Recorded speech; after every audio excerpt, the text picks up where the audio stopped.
Hi friends, మీకు ఈ video నచ్చితే వీడియోని లైక్ చేయండి, సబ్స్క్రైబ్ చేయండి. పూజ అని చెప్పడంతో అందరూ కూడా రెడీ అయిపోయి ఉంటారు. అప్పుడే వివేక్ మెట్లు దిగి కిందికి రావడంతో, వివేక్ నువ్వేంటి పెళ్ళి కొడుకులాగా రెడీ అయ్యావు అని లక్ష్మి అడుగుతూ ఉంటుంది. అంటే పూజ కదా వదిన, అందుకే నేను ఇలా రెడీ అయ్యాను అని వివేక్ ఏదో మేనేజ్ చేస్తూ ఉంటాడు. అప్పుడే అరవింద, జయదేవ్ వాళ్ళు కూడా రెడీ అయిపోయి హాల్లోకి వచ్చి ఉంటారు.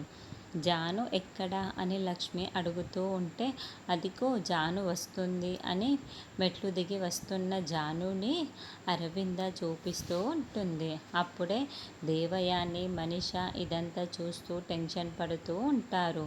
వెంటనే మనీష దేవయానితో, జాను ఏంటి పెళ్లి కూతురులాగా రెడీ అయింది అనే డౌటుని లెక్క చేస్తూ ఉంటుంది. సంజన గుడి దగ్గరికి రావటంతో అప్పుడే పంతులు గారు, ఇంతకీ మీ వాళ్ళందరూ ఎక్కడమ్మా అని అడుగుతూ ఉంటాడు. ఈ లోపలే జయదేవ్, లక్ష్మి, అరవింద్, వివేక్ అందరూ కూడా గుడికి వచ్చేస్తూ ఉంటారు. అదేంటమ్మా మీ అత్తయ్య మామయ్యలు రాలేరేంటి అని జయదేవ్ సంజనని అడుగుతూ ఉంటే, ఇది మన ఇంటి ఫంక్షన్ పెద్దనాన్న అని వివేక్ చెప్తూ ఉంటాడు. నా పెళ్ళి అని వివేక్ చెప్పడంతో మిత్ర, జయదేవ్ మాత్రమే అక్కడ ఉండి ఇదంతా వింటూ ఇద్దరు షాకింగ్గా ఏం మాట్లాడుతున్నావు అని అడుగుతూ ఉంటారు. మనీష, దేవయాని, జాను, లక్ష్మి, అరవింద ఒక కార్లో బయలుదేరి వస్తూ ఉంటారు. తర్వాత వివేక్ పెళ్ళి కొడుకులాగా మండపంలో కూర్చొని ఉంటే లక్ష్మి వాళ్ళు పక్కనే నిల్చొని ఉంటారు.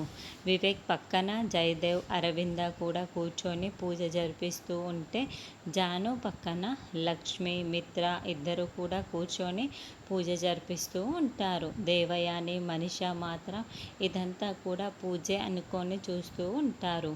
మరి వాళ్ళకి తెలియకుండానే ఈ పెళ్ళి ఏ విధంగా చేసుకుంటాడో వివేక్, జాను మెడలో తాళి కడతాడా లేదా అన్నది నెక్స్ట్ ఎపిసోడ్లో చూద్దాము.